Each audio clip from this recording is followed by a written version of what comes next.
Parameshamedhyam Tam RamaKrishnam Shirasa Namami.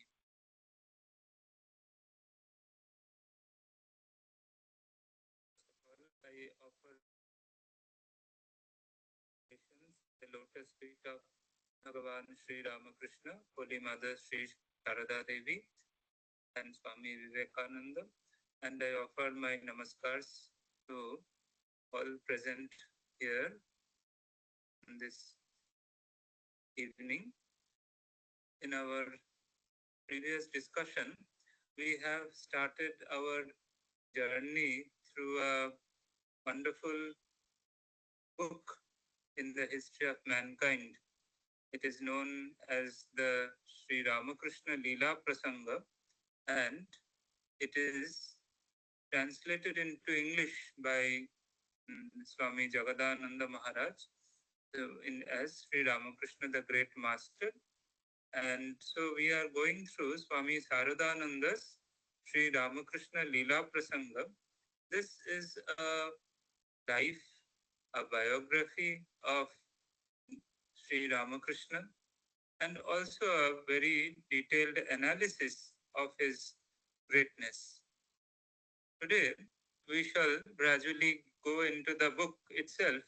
In our previous discussion, we had we tried to recollect about the journey which led to the writing of this book, Sri Ramakrishna Lila Prasanga, and we have seen that there were many previous attempts to write the life of Sri Ramakrishna in different forms, in different versions, and we have seen how the Sri Ramakrishna Lila Prasanga has been very pivotal and has been very important in this journey to record, to decipher the meaning of the great life which Sri Ramakrishna had led. Today, keeping apart the history of the book, how it came into being, we will gradually dive deep into the book itself. To begin with, we must know that Swami Saradananda, the author of Sri Sri Ramakrishna Lila Prasanga, had initially written the book in several volumes, in 5 volumes. Currently, the book is published in 2 volumes from Udbodhan Karyalaya, the Bengali publication house of the Ramakrishna order. It is now published in 2 volumes, Pratham Bhag and Dvitiya Bhag. In the first volume, that is in the Pratham Bhag, there are 2 sections. The first section is known as Purva Katha or Ballo Jivan, means the prelude to the life of Sri Ramakrishna and his childhood days. And it has 2 more sections. One is Sadhaka Bhava, or the part of his sadhana, of Sri Ramakrishna's sadhana, the backgrounds of that. And the next part is Guru Bhava. Guru Bhava means the Sri Ramakrishna's appearance as a world teacher, that is dealt with. Guru Bhava Purvartha means the first part of his manifestation as a great world teacher. So in the first volume, we find actually the first 3 sections, Purva Katha or Ballo Jivan, that is the initial prelude and the childhood days of Sri Ramakrishna. Sadhaka Bhava, that is his the spiritual practices, and Guru Bhava Purvardha, that is the first half of his manifestation as a world teacher. In the current second volume, that is the Dvitiya Bhaga, we have 2 sections, Guru Bhava Uttarardha, that is his manifestation as a teacher, its second part, and Divya Bhava or Narendranath. So his divine mood, his divine message, and his association with Narendranath, that is the future Swami Vivekananda. So in fact, we can see that in these 2 current volumes, we are having the earlier 5 volumes or the 5 sections. First is regarding the introduction and childhood, then his sadhaka bhava, that is his spiritual practices, then his guru bhava purvardha, so these 3, and followed by the 2, which is there in the second volume, guru bhava uttarardha, that is the second part of his manifestation as a teacher, and 5th part, that is Divya Bhava or Narendranath, that is his divine spiritual mood, message, and his association with his messenger, Narendranath or Swami Vivekananda. Swami Saradananda, the author of Sri Ramakrishna Lila Prasanga, says in the introduction to the first part of the first volume, that is Purva Katha Balla Jivan, he writes that most of the sources of the book which he has recorded in this section, he has got help from Hridaram Mukhopadhyay, who has been the nephew of Sri Ramakrishna and a close associate of Sri Ramakrishna during his early days in Dakshineshwar.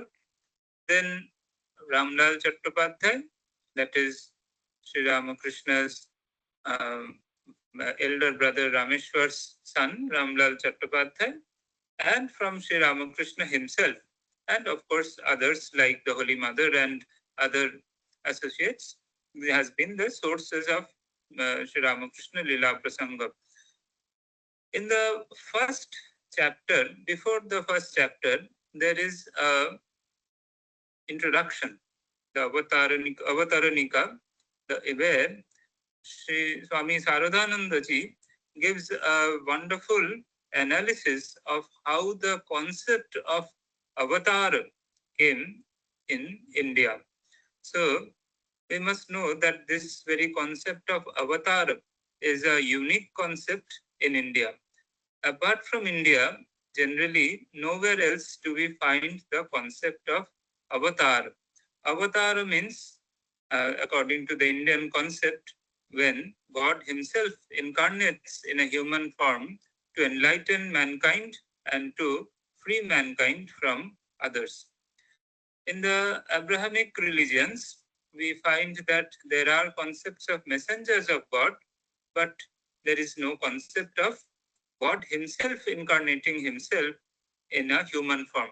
So, though from an Indian standpoint, we have regarded many of the messengers who were born outside India also, like Jesus Christ and all, as avatars or the manifestation of God. But in Abrahamic religions in proper, there is no direct reference of God himself taking birth in a human form and appearing. Rather, we find that there is a concept of the Son of God or the Messenger of God in that sense. So the idea that God himself can take a human form and can come to enlighten mankind, this very concept is very unique in India. Swami Saradananda Ji Maharaj, he gives a very as if a chronological view of how this concept of avatar came into being in India proper. So we find that initially Saradananda Ji says that in India, India has a very unique nature, that in India has always felt that to reach spiritual illumination is the goal of mankind, is the goal of life. So every attempt which the ancient Indians have taken was mainly for God realization. So for God realization, for spiritual enlightenment has been the very goal of human life in ancient India, from ancient India down to this age. So whatever Indians have been doing, the goal has always been to reach spiritual enlightenment, to reach spiritual perfection. So this was unique in India. Swami Vivekananda, in his famous lectures from Colombo to Almora, he says that every nation has a unique central theme around which the national life revolves. For India, it is religion and spirituality. For others, he mentions that for some other nations, it has been, for some, it has been society, for some, it has been politics, for some, it has been art. In this way, every nation, as if chose a particular central theme at the dawn of civilization, and it revolved around the entire um, civilizational outcome.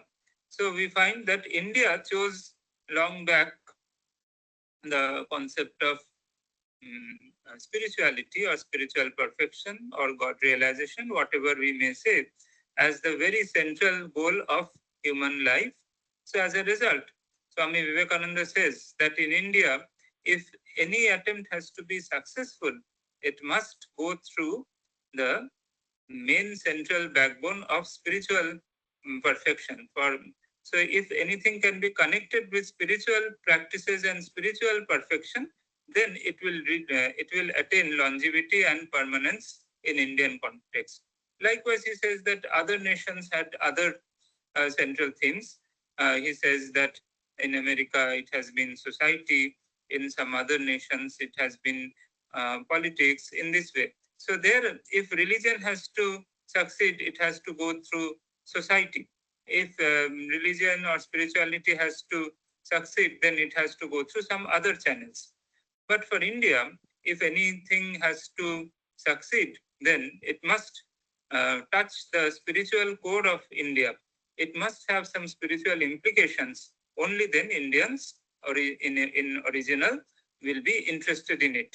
So this has been a very unique standpoint of Indians long from the dawn of civilization. And here, spirituality never meant just believing, just reading, just memorizing. It has always been direct verification of the entire system. So direct verification of God realization. So it has never been just dogmas or dictums. It has always been practice, observe, and realize. So just like a scientific experiment, it has been revolving around experiment, observation, and inference, and it has never been on just believing and dogma. Just because of that, just because spirituality or God realization was verifiable in the Indian context, that is why the taste of verification, the taste of direct realization has kept spirituality alive till now. So in India, we find that Swami Vivekananda says that if Manu, ancient Indian perfect person, if he comes today, then he will find that very few changes have taken place, but the central concepts and the central structure has remained. Just because spirituality has always been an active, verifiable activity in India, and that is why there has been a great joy derived from spiritual practices and spiritual verifications, spiritual realizations, which has kept the stream flowing even today. Swami Saradanandaji Maharaj, he says that uh, the concept of why India has always been so spiritual, why India chose spirituality as its central theme, why everything in India must succeed if it can touch the spiritual fervor of the Indian life. Because always in every age, India has been blessed by different spiritually illumined personalities. So it has never been bereft of spiritual personalities, spiritual luminaries. As a result, India has always been inspired and encouraged by the experimental spirituality of the spiritually illumined people. So we can call it as an experimental spirituality because in India, it has always been verifiable. It has always been a very active research process. So by the way, we can also mention that Swami Premeshananda Maharaj, who was a disciple of Holy Mother Sri Sarada Devi, he used to say that this Ramakrishna movement or the Ramakrishna order is a Brahma Vidya Research Institute, where Brahma Vidya, the spiritual knowledge, has always been researched upon, has always been re-verified by its successors, and it has always been a very lively, alive object. It has never been an object of dead history. Rather, it has always been the living presence, and it has always been a future studying attempt. So, in this way, we find that spirituality and India has always been a very lively concept in spirituality in India. In this context, we may also remember that why India has always been spiritual. Swami Saradeshananda Maharaj, who was again a disciple of Holy Mother Sri Sarada Devi. Saradeshananda ji and Saradananda ji, they are two different people. Swami Saradananda is our current is the author of Sri RamaKrishna Lila Prasanga, and Swami Saradeshananda Maharaj, Gopesh Maharaj, was also a disciple of Sri Sarada Devi, the Holy Mother. He used to say that three reasons have kept Indian spirituality alive. It has never died because of three main reasons. One, he says, the first reason, he says that in India, uh, all through the year, there has been lots of festivals and various observances, all the religious observances, all through the year. So in every month, in every fortnight, we will have some special spiritual religious festivals and events which keep alive the religious fervor in common people. For a sadhaka, for a recluse, for a spiritually committed person, of course, he is always dedicated to spirituality. But for the common mass, the common mass is always encouraged towards spirituality, is always alive towards spirituality by the continuous presence of different festivals and worships and austerities which the Indians have all through their almanac, all through the year, all through every month and every week.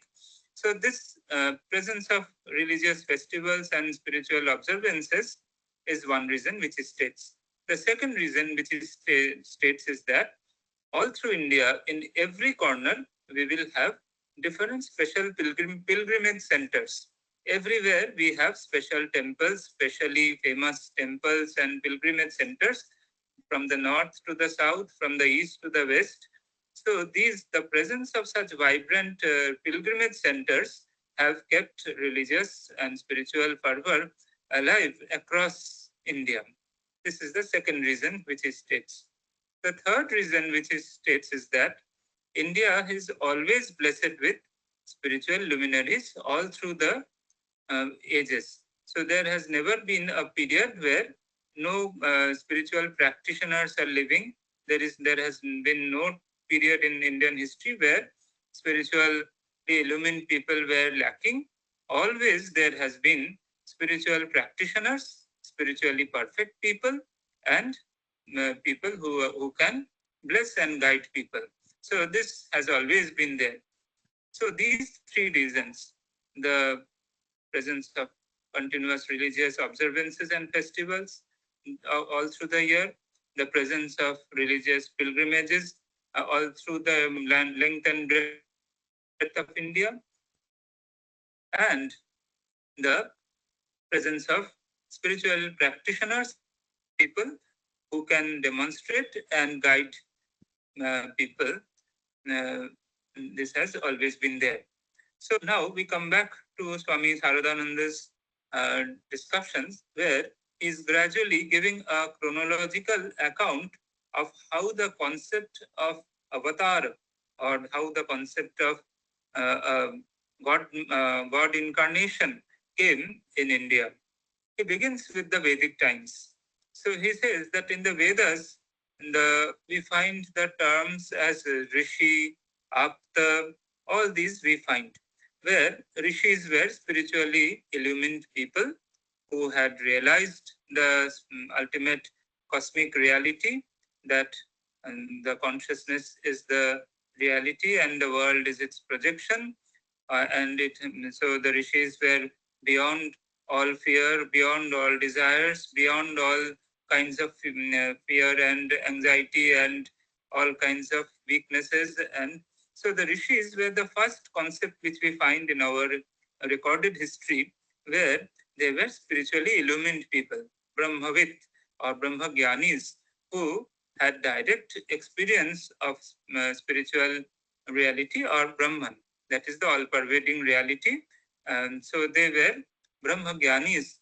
But Swami Saradananda mentions very carefully that even in the Vedic literature, we find that the rishis, and though all of them were spiritually illumined, but amongst them we find that Brahmavittara, Brahmavittama. So Brahmavittama, where there has been gradations amongst the spiritually illumined people.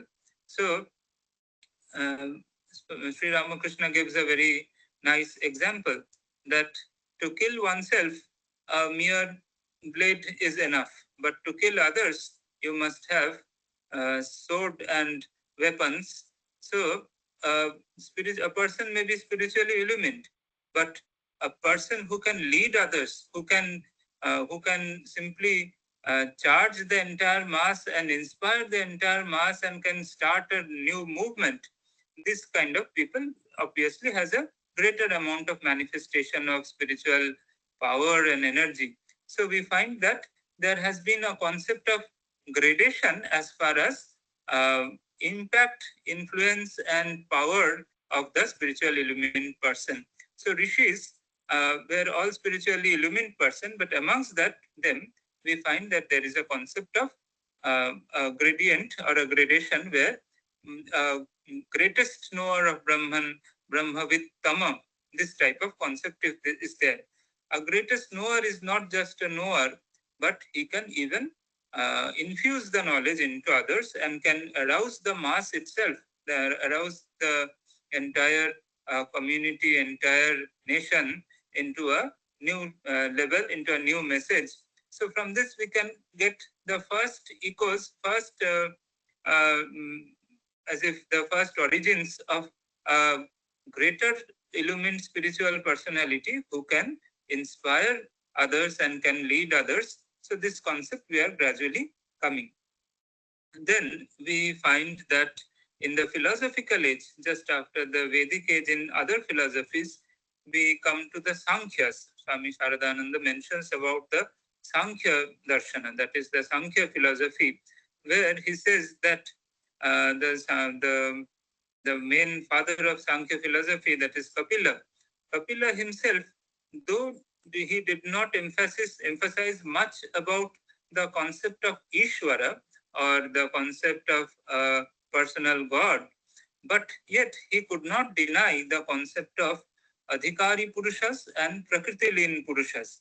So here he says that there are some spiritually illumined people who feel an empathy towards others. They feel the pain in others. They feel the pain through which the world is going through. And for that, they have a mood of Loka Kalyan, that is a mood for doing good to the world. And these are a special class of people who are not just satisfied with one's own liberation, but rather they look to liberate others as well. So Sri Ramakrishna gives a very nice example that there are two classes of people. One, both of them have been given mangoes. Some eat the mango and wipe off their face, and they just enjoy it themselves, and they are simply silent and absorbed with their own spiritual realization. There is another class where they will cut the mango, they will eat it themselves, and they will also distribute it to others. So this is the second class of Paramahamsas, which he says that the second class of Gyanis who are not just satisfied with their own spiritual realization, rather they are worried, rather they are very much eager to share their spiritual joy and bliss with others. So what these people do, according to the Sankhya Darshana, according to Kapila's Sankhya Darshana, they do not simply merge into fullest perfection, fullest they do not merge into consciousness completely. Rather, what they do, they merge with the Prakriti. They do not give up the world completely. They merge with the entire world. That is the entire Prakriti. And the Prakriti is the source of all energy. So once this type of special kind of spiritually illumined people, according to the Sankhyas, they do not just detach themselves from the entire world, rather, they merge with the entire cosmos, with the entire nature, with the entire Prakriti. And in turn, they become the all powerful Prakriti. They become the all powerful Prakriti. They inherit all the energies and powers of the entire nature. And then, with that immense energy, with that fullest manifestation of energy, with that infinite energy of the entire nature, they start to grace the entire world, to guide, to protect, to liberate others. So, that is why they are known as Prakriti Lean Purushas. Prakriti lean means one who is completely identified or absorbed into the entire cosmos as a whole. We are all part of Prakriti, but we are partial. We feel that we are part of the Prakriti, but the Prakriti lean Purusha, they will feel that they are one with the entire nature. So as a result, they are samashti, like our Vedic concept of samashti Chaitanya, where they are the consummation of all the entire energy, all the souls put together in this way. So this is gradually coming towards the concept of Ishvara, who is the consummation of all the individual souls, all the Jivatmas, or he is a Prakriti in Purusha. That is why we see that in the Sankhya, Swami Sharadananda Maharaj says that is why two concepts gradually came up in the Sankhya Darshanam. One is the Kalpaniyamak Ishvara and the Ishvara Koti. Kalpaniyamak Ishvara means this type of Prakritilin Purusha, a Prakritilin Purusha who will become united with the entire cosmos and will, out of empathy. We must know that the main reason for this is empathy. So out of empathy, this type of people will become one with the entire nature and will become Kalpaniyamak Ishvara. This Prakritilin Purusha will become Kalpaniyamak Ishvara, means for one Kalpa, they will remain as Prakritilin Purusha and will grace the world, bless the world, and will guide the world. Kalpa means one cycle. In the Indian context, the entire universe is cyclically arising, remaining for a huge period of time, and again merging back into its unmanifest form. So from the unmanifest, the manifest world is emerging, and it is again returning back to the unmanifest world. So we see that in this way, the kalpa, it is arising and then again falling back, arising and then again falling back into the unmanifest. But the period between these two unmanifest corners is what we call the phenomenal world, that is the kalpa. So for one kalpa, this Prakriti-Lin Purusha will act as the Ishvara and will grace the people, grace the creation by his or her immense mercy and knowledge and love and protection. So as if he is becoming the Lord for that kalpa. So this is a concept. And another concept which he says is that of Ishvara Kotis. So there are some people who are born of the nature of Ishvara, and they are also ever free, and they can also bless and grace and liberate people. So so Sri Ramakrishna often uses these words like Jiva Koti and Ishvara Koti. So Ishvara Kotis are ever free. So we find that amongst the disciples of Sri Ramakrishna, he had mentioned 6 of them as Ishvara Kotis, who were Nitya Mukta, who were never having the nature of ordinary people, like Swami Vivekananda, Swami Brahmananda, Swami Niranjanananda, Swami Premananda, Swami Yogananda, and Purna Chandra Ghosh. These 6 he had mentioned as Ishvara Koti. And Swami Shivananda Maharaj, he said once he was seeing a group photo, and while seeing that photo, he said that this time the master, means the Sri Ramakrishna, has made me also an Ishvara Koti. Means apart from these six, this time Mahapurush Maharaj or Swami Shivananda has also turned to a Ishvara Koti. So this type of reminiscences we find. So we find that gradually from the Vedic concept of enlightened rishis, amongst them there has been the gradations of greater and greater rishis.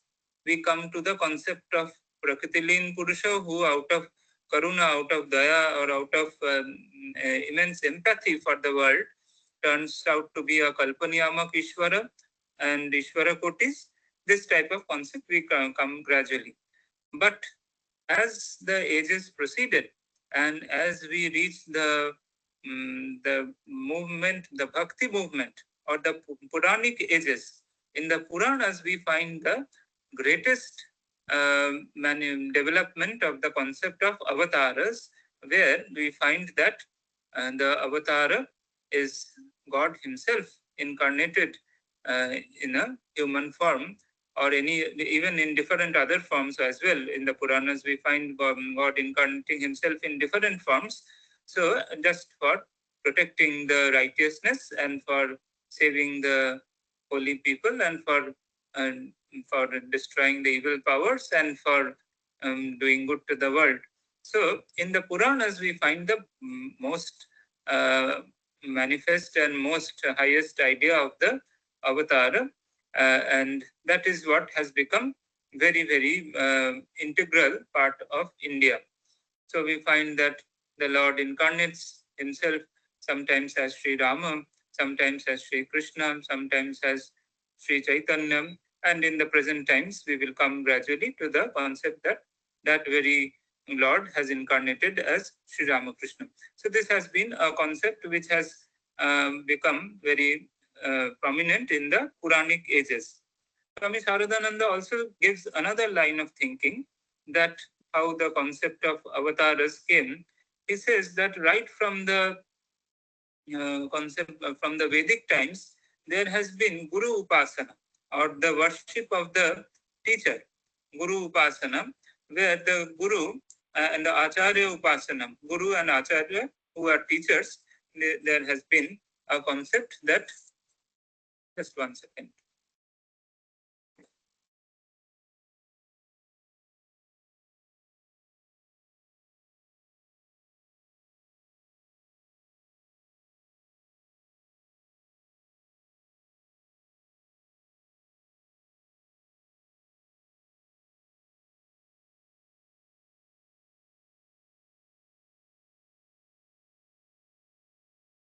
So, in Swami Sharadananda Maharaj says that this concept of avatara came from the time of Vedic ages through the concept of worship of the Guru, worship of the teacher, worship of the Acharya. And in the Vedas, we find that one who has a Acharya can only reach knowledge. So the importance of Guru, the importance of Acharya is highly extolled even in the Vedas. And we see that gradually this Guru worship, or the worship of the Acharya, gradually manifested through the worship of God appearing as the world teacher in the form of avatar, which is the Jagat Guru concept, where the Lord is appearing as a teacher of teachers, Guru Tamo. In this way, in Gita and other places, we find that he is manifesting himself. In the Vishnu Sahasranama and every other text, we find that the Lord is appearing as the great teacher. So the avatar is also a great teacher, the who comes with a knowledge, who comes with a special knowledge applicable for that special age, and who comes to arouse the eternal knowledge. So the avatara generally has two purposes. One is to arouse the eternal knowledge, and in the current context, how it should be practiced, he gives that very channel also. So Sri Ramakrishna says that Nawabi amole taka, Badshahi amole chalena. The currency which was prevalent in the times of Nawabs will not be applicable for the Badshah period also. So as the currencies change, so the eternal truth needs to be practiced in different forms according to the need of the age. So the avatar comes to restore the eternal and to refashion the eternal according to the need of the age. So there is a question of updation, so as to speak of.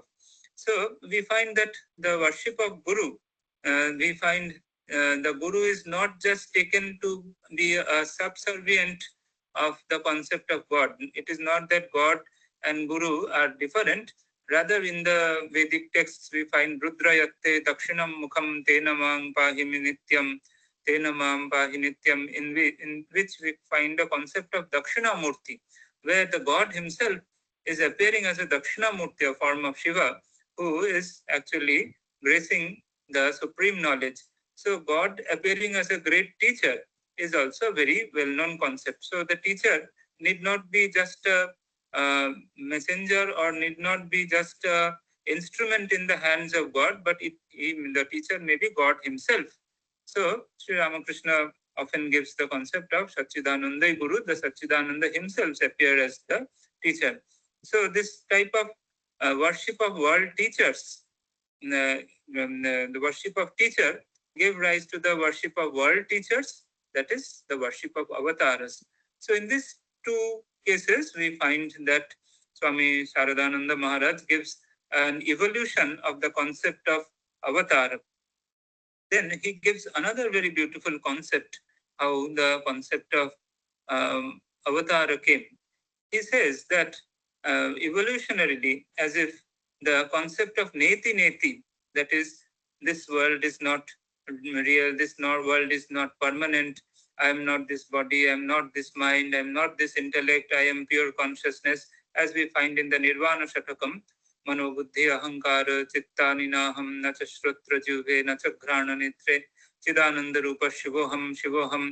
So in this way, there had been the first attempt had been to go beyond the world, to give up all the transient existences, transient forms, and to go beyond the world into the absolute, into the pure consciousness. Again, when when the large Indian psyche reached that transcendental consciousness, it again started to come back to the flow of the world in a different view. This can be very easily understood in the words of Sri Ramakrishna. Sri Ramakrishna says that as one climbs different steps and reaches the roof, he gives up the steps and reaches the roof. When he reaches the roof, he sees that the roof is made up of that concrete, bricks, and cement, and the steps are also made of concrete, bricks, and cement. So upon reaching the absolute, one will find that the relative phenomenal world is not different. It is also a manifestation of the absolute itself.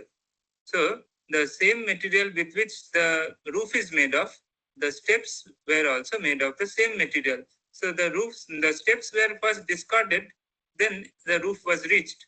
Upon reaching the roof, one can come back to the steps and can think and can realize that the transcendental reality is again projected into the phenomenal day-to-day material reality which we are into. So following this idea, in the Indian psyche gave up the transient reality and merged into the absolute. And again, when it came back to the day-to-day reality, it found the world as a manifestation of God. So the world which was given up just for the sake of the absolute reality, the transcendental God, when the mind came back to the world, then it found that the world was nothing but immanent God. So the transcendental God and the immanent God, the God which was beyond the world, has very much become the world. So when the concept of immanent God came, then gradually the concept of Saguna Ishvara came. So when the Nirguna Ishvara, that is Nirguna Brahman, and the Saguna Brahman, So these two concepts are very crucial in our Indian philosophies. We find that once, if we go beyond the world, when there is no Jiva, Ishvara and Jagat, then only Nirguna Brahman, or the attribute-less pure consciousness, is remaining. That is Nirguna Brahman, that is the attribute-less Brahman. But upon coming back to the world after realization of the Nirguna Brahman, the world appears as the manifestation of Brahman itself. Then the world appears as Saguna Brahman, a Brahman, or the absolute reality appearing with attributes.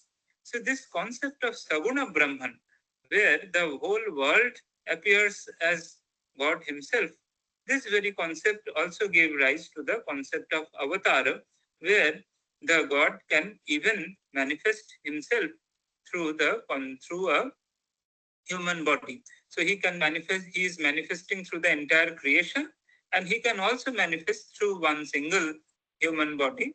Of course, that is a special human body. It is a Bhagavati Tanu, as we say in our tradition, that the body is specially endowed. We will come to that gradually. So this concept that the absolute pure consciousness can manifest in the form of in a human form or a material form and incarnate himself. The Christian word of incarnation is also echoed from the Indian idea that the consciousness is coming through the body. That is why it is known as incarnation. So it is the very consciousness which is beyond the body is manifesting through the body. So Dehastopi Adehastha, one which is beyond the Deha, beyond the body, is manifesting through the body. So this concept gave rise to the concept of Avatara. This is where not only so the world is itself a great manifestation of that pure consciousness, and that great manifestation can also take place through a human being itself. Sri Ramakrishna gives a very beautiful song, often in his words, Jo Ram Dasharath ka beta, Jo Ram Jagat pasera, Go Ram Ghat Ghat mein leta. So he's telling that Go Ram sabse nyara. So that the Rama, the God who is beyond everything, is lying in everyone.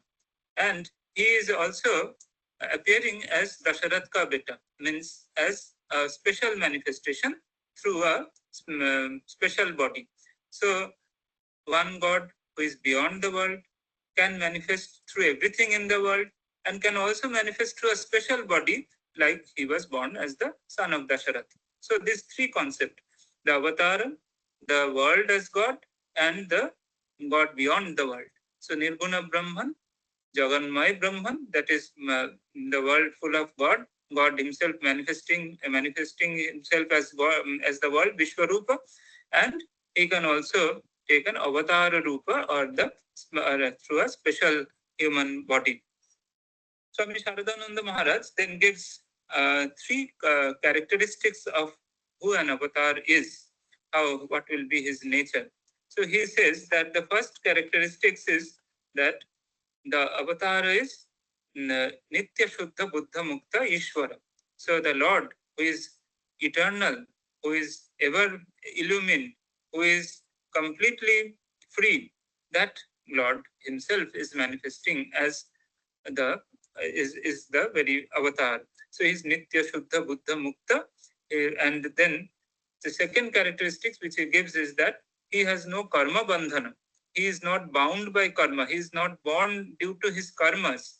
Rather, an ordinary person is born due to enjoy or suffer his previous karma, what he has done, good or bad. But out of his desire, an ordinary soul is born out of his desire and out of his karma. But an avatara is not manifesting out of his karma bandhana.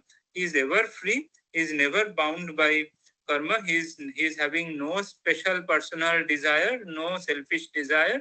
Swami Sharadananda uses the word that he is ever, from the very birth, they are Atma Ramas. Atma Rama means always they are self-satisfied. They don't need any external object or a person for satisfaction. They are satisfied from within because they know that they are the pure consciousness which is not dependent on anything for its joy. So Atma Rama or the Atma Rati, as in different words, it has been used in the Upanishads also. So he is ever free from the clutches of karma. And he uses another term that they have the Purva Smriti. They have the eternal memory of their previous incarnations also, how he came in different divine forms earlier.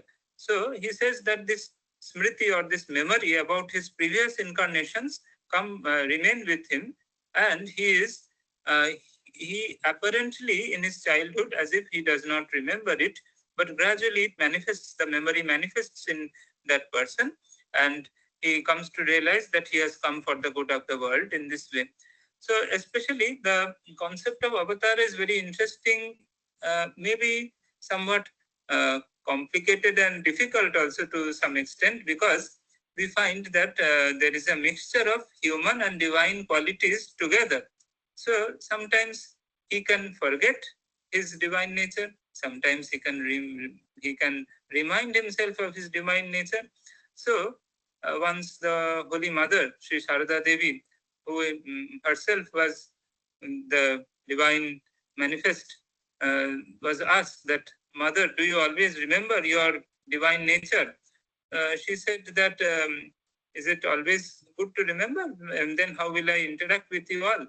Then she said a very important word that, but whenever I want, I can remind myself about my divine nature. So for the avatars, this special power is there that whenever they want, they can simply revert back to their original divine nature, and they are playfully coming into their human nature, and again at their very will, they can, at any moment, they can return to their divine nature. But for the ordinary people, however we all are struggling, it is so difficult to remind ourselves of our divine nature. And we are so much convinced about our material nature that it is so difficult to remind ourselves of our divine nature. But for them, as the mother says, the Holy Mother Sharada Devi says that, যখনই ইচ্ছা তখনই, whenever she wants, she can remind herself of her divine nature. So this is the power of the avatars, that they are playful in nature. They have a wonderful blend of the human and divine qualities, and they can play between these two apparently opposing characters, but they are always very much powerful to come back to their original nature. So in this way, then regarding the appearance of avatars, Swami Sharadananda Maharaj says that in various texts, such predictions and such ideas are there, especially the most common and most popular saying is from the Srimad Bhagavad Gita, where the Lord says that whenever there is a decline of dharma, and whenever there is, for protecting that, Paritranaya sadhunam vinashaya cha dushritam dharma samsthapanarthaya sambhavami yuge yuge. So there is a promise from the divine that he will reincarnate himself whenever it is required. So in this discussion, gradually Swami Sharadananda comes to the present incarnation, that is about Sri Ramakrishna, and he says that the time was the time ripe for again the divine to incarnate itself, just like it had incarnated as Sri Rama, as Sri Krishna, as Sri Chaitanya. He says that just 400 years before, Sri Chaitanya incarnated himself. And again, we find that it was time that when India was completely under the material spell, she had lost all her self-confidence, and she had plunged into darkness. All her spiritual practices and spiritual truths were under question, was under doubt, and under the fear and threat of obliteration. During that time, Bhagavan Sri Ramakrishna incarnated himself, and about whom the entire book will be speaking of, how the Yuga Prajan, the next chapter, which we will take up in the subsequent discussions, in the next discussions, is the Yuga Prajan. What was the need of the hour which led to the advent of Sri Ramakrishna? Of course, we must know that Siddha Purushas or perfect souls may be coming very frequently, but avatars, so the Purna Brahma avatars, who are fullest manifestation of the divinity, they are quite costly manufacture of nature, because they are made of pure gold, that is pure Sattva Guna. So for that, a few hundreds of years are required for Purna Brahma avatar to come. So that is why we find that Sri Ramakrishna has, just like Sri Chaitanya, his precursor, and just like his previous avatars, is the fullest manifestation of Sri Ram, of the divine. The mother, Sri Sharada Devi, was asked that how do you consider Sri Ramakrishna as? So she said that just as Purna, she said like Purna Brahma, Bhagavan, Purna Brahma Narayan, like that she said. So the questioner, Swami Arupananda Rajbihari Maharaj, said that to every Indian woman, her husband is Purna Brahma Narayan. Do you consider in that way? She said in that way also, in the other way also. So even in her unbiased way, she said that not only just as her own husband, but in the most unbiased way also, Sri Ramakrishna was the fullest manifestation of the divinity. That is, the entire spectrum will manifest through that avatar. So Sri Ramakrishna himself confirms this. He said that once in Dakshineshwar in Panchavati, he said that he felt that the Satchidananda, that is the pure Brahman, Shuddha Brahman, Satchidananda, or the Lord himself appeared and said that he has incarnated in this body. As he said, Sri Ramakrishna says, Purna Avirbha. He said, he saw that within him there was the fullest, complete manifestation of divinity. And he said that this time there was the Aishwarya of the Sattva Guna. That is, there was no trace of Rajas and Tamas, but only pure Sattva was manifesting through the great life of Sri Ramakrishna. So that is why we find that, and the idea of Prakritilin Purusha, which we were saying, that he was identified with, the Prakritilin Purush gets identified with Prakriti, the entire cosmic phenomena is, and so he inherits the entire, all the energies and all the powers of Prakriti also. That is why the Nirguna Brahman is without any manifestation, but Saguna Brahman or Ishvara or Bhagavan is Sharaishwarya Purna. The 6 qualities, Shaurya, Virya, and other qualities which we will be speaking about, are very much present in the Saguna Brahman or in the Avatar also. So that is why we find that this type of things are there. To sum up, if we can think over the entire concept of Avatar through the chronological history of India, we will see that Swami Sharadananda, the author of Sri Ramakrishna Lila Prasanga, in his introduction, in his Avataranika of the Lila Prasanga, says that the concept originated gradually through the Vedic times, through the concept of rishis and aptas. Then it passed through the Sankhya concept of Prakritilin Purusha, coming to the concept of Kalpaniyamak Ishvara and Ishvara Kotis. And then gradually coming to the Puranic ages, came to the concept of avatars, or the concept that God himself, with all his energies, can come as in a human form or in a form which he desires, and can enlighten the world. So gradually we will see that all these concepts are very much intermingled into our most current philosophies, like the Srimad Bhagavad Gita or Bhagavat Mahapurana, and also obviously in the life of Sri Ramakrishna, where the concept that this concept of Prakritilin Purusha will gradually manifest into the concept of Yoga Maya, as the Bhagavan says in Srimad Bhagavad Gita, that Yoga Maya Samavritaha. He manifests himself through Atma Maya, through his by uniting with the entire nature, that is the Prakriti, Parama Prakriti, he actually takes the form of the avatar. And Sri Ramakrishna also says that Shaktiri avatar. So the Nirguna Brahman will actually become avatar by conjugating with Shakti, with his manifested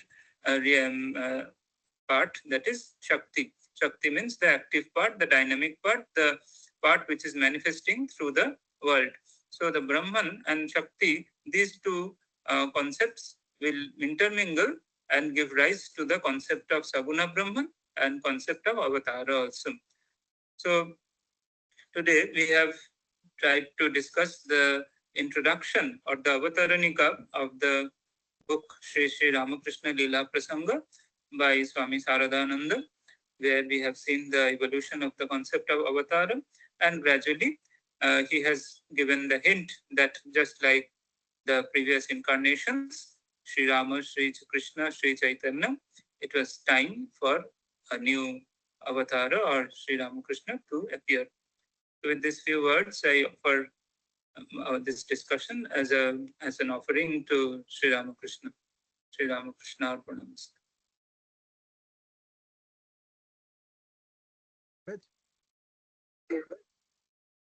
Yes.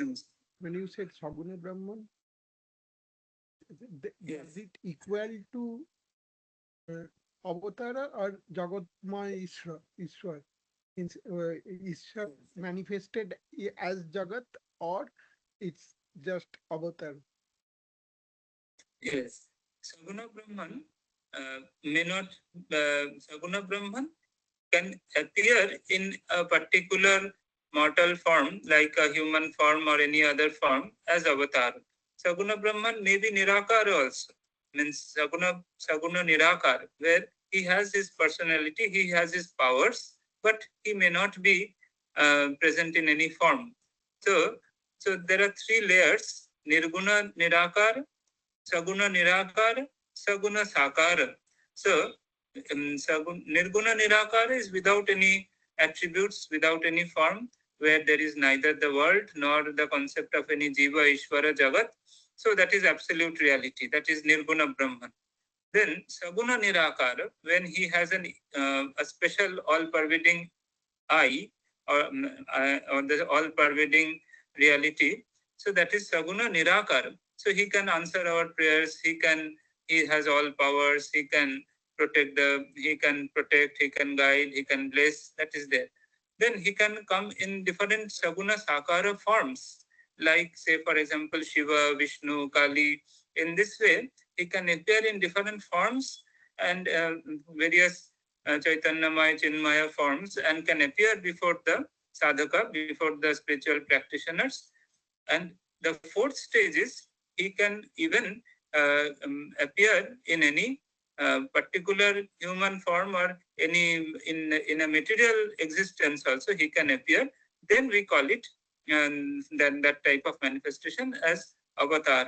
Of course, even the Saguna Sakara forms are also often referred to as avatara, like in the Kali or Durga or Shiva. They are also manifestations of Saguna Brahman.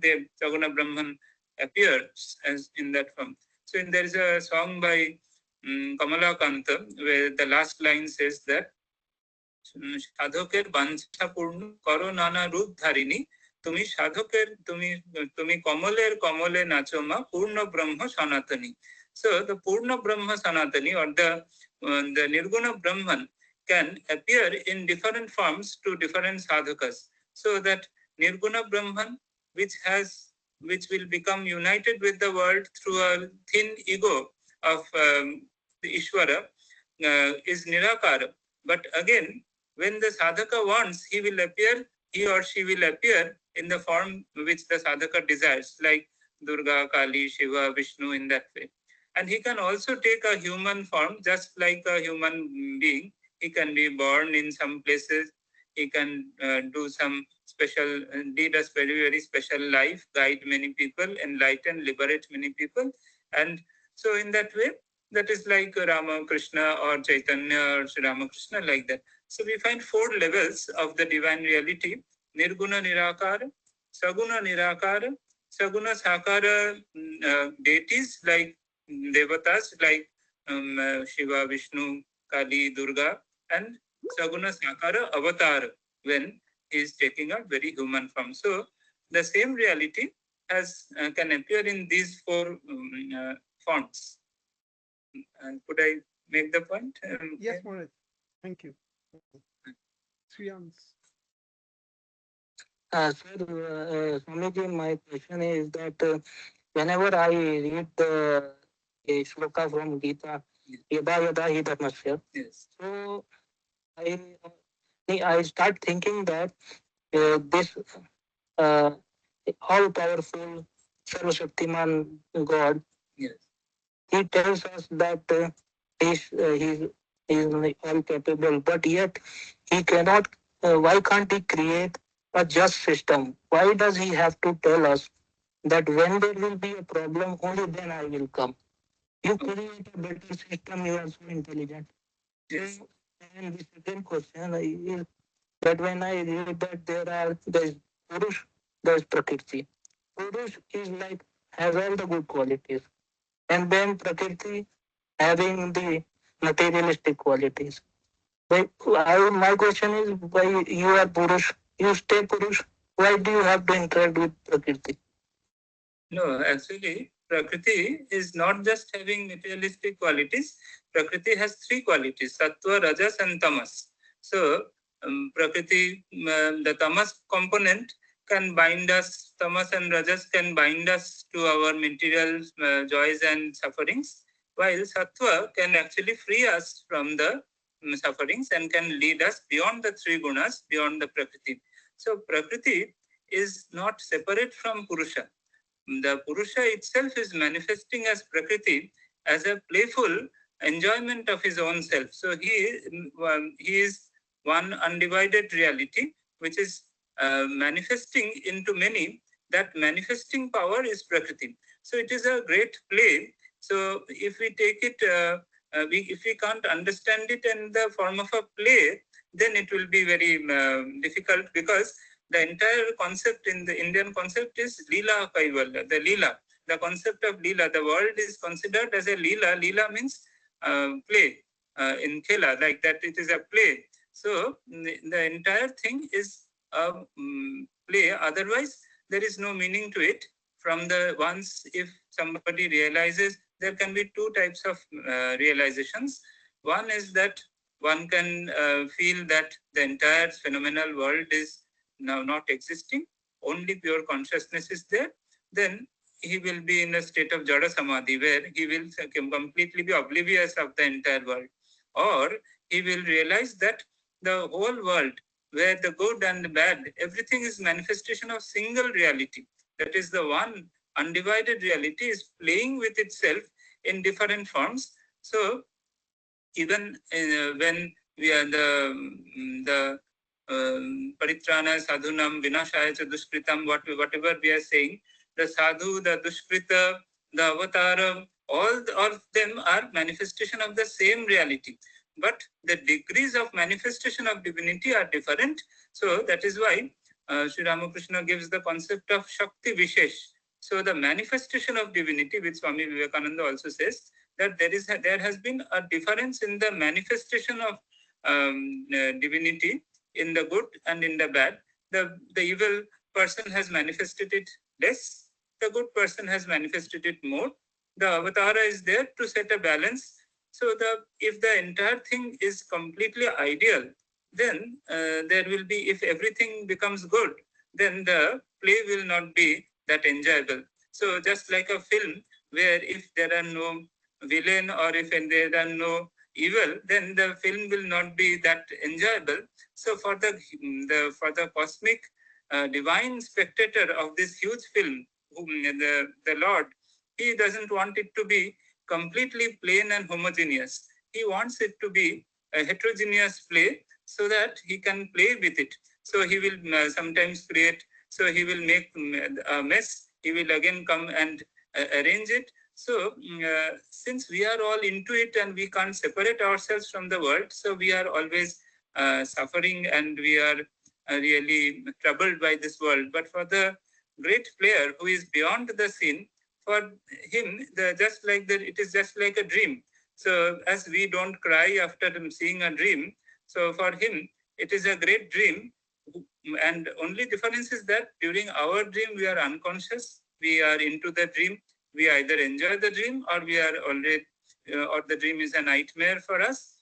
But for the divine sleeper who is sleeping, you know that there is a concept of the Lord sleeping always in the Yoga Nidra. The Lord Vishnu is sleeping, and while he is sleeping, from him the ego, that is the Brahma, manifests, and from him the entire world creeps into. And so as if the Lord is seeing the dream consciously. He's seeing the dream consciously. He knows that he himself is everything, yet he needs to forget it and he must enter into it and he must subdue the evil and he must save the good. But for him, he can, at any moment, he knows that the evil and the good are not different. They are all his own manifestation. So and the plan is a little bit playful from the sense of the Lord and little bit complex and painful for us, because we are so much attached with our individual forms that we cannot dream of a reality which can take so many different multifarious forms and play with itself.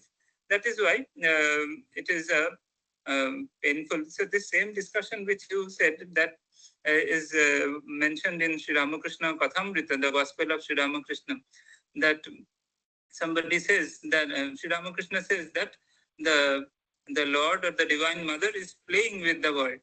Then somebody says, she is playing, but we are all suffering so much. We are so much troubled by the world. Then Sri RamaKrishna gives a very deep reply. He says that, who are you? Who are you? You are thinking that you are suffering, but actually you are not there. There is only one reality which has playfully appearing as good, bad, and all the situations in the world. So maybe this answer is very difficult for us to comprehend at this moment, because we are all so much attached with our individual forms. But gradually, as we detach ourselves from our body and mind, and as we unite with the absolute reality, which has taken the form of everything in this world, more we travel towards that one, then the many will become a play. But more we are attached with our individual forms in this manifold world, then it will remain painful. So that is what spirituality teaches us, that how we can go beyond our day-to-day experiences and reach some place where we can really enjoy the world. So there is a song by Ram Prasad. So he says that, he says that the world is completely useless. It is painful in this way. Then the other one replies that, "E সংসার মজার কুটি, আমি খাই দাই আর মজা লুটি." So this world is a great parlor of joy, and I simply love to travel through this huge and joyful journey. So these two are two separate standpoints. To begin with, we must know that the world is painful. Then only we can, if there was no pain in this world, then we would not have detached ourselves from the pleasures of the world as well. If the world was only pleasure, then we would not even have spiritual illumination. So pain and trouble is very much required in this world, because the pain is actually taking us beyond, is actually making us think how we can detach ourselves from the pain. So the pain or the troubles through which we are all going through is actually making us detached from the world. So we are always looking for some way out of this pain. So the way is, if you want to go beyond pains of the world, you must go beyond the pleasures of the world as well. So if you are clinging to the pleasures of the world, you cannot be detached from the pains of the world. So the pain is actually teaching us that, see, if you want to be detached from pain, you must give up pleasure as well. So, na prarishyet priyam prapya, no dvijet prapya cha priyam. Then the Gita, Bhagavan says that if we can give up the joys and pleasures of this world, then you will reach Ananda. You will reach a state where it is beyond the world. Then actually the world will be really joyful. So, if more we give up the pleasures of the world, the pains of the world will not trouble us. And more we give up the pleasures of the world, we'll be detached from pains of the world. And then we will reach that background person, that joyful, that witness of the world, who is simply sitting back and watching his own manifestation as the world and enjoying a huge drama all through millions of ages. And so that is so. But we have to, for giving up this painful world, we must give up the pleasures of the world as well. If we cling to the pleasures of the world, and if we think that let us go beyond the pains of the world, that will not be possible, because those are just obverse and reverse of the same thing. I don't know whether I made things complex or whether... I understood, Swamiji. Just one last question. I was discussing this with my classmate Manvir, and I said the same thing, that we have to get out of this cycle of birth and death. And he said, so he is a very fit man, and he said, oh, why do you want to get out? Just like the example you gave. So he said, and then I said that there is suffering, Buddha and all, everybody has said. He says that there is suffering, but there is also joy. And why do you care? You are already Atman. So we keep on taking breaths and come again, enjoy the pain and pleasure both, and then let it continue. Why do you bother to make the extra effort? That is not so easy. That is not so easy. Means if you think that, okay, actually the ratio of pain and pleasure in this world is not 50%, 50%. Rather, the nature will provide you 1 teaspoon of joy and it will give you 1 bucket of pain. So the ratio is like this. So very tiny pleasure you will get for a few moments maybe, but huge spell of pain will be there. So if you think that you can bear with that, then it's very good. But most of the people cannot just simply tolerate that, because the pain is so unbearable. So that is why to go beyond the pleasures and pain of life is the only way, where if you must give up your pleasure to... Pleasure means material pleasure. More you give up your material pleasure, you will become more detached to your pains which are taking place upon you. More you become detached with the pleasure and pain both, you will enjoy a different kind of divine pleasure, a divine bliss, which is by going beyond the pleasures and pain of the world.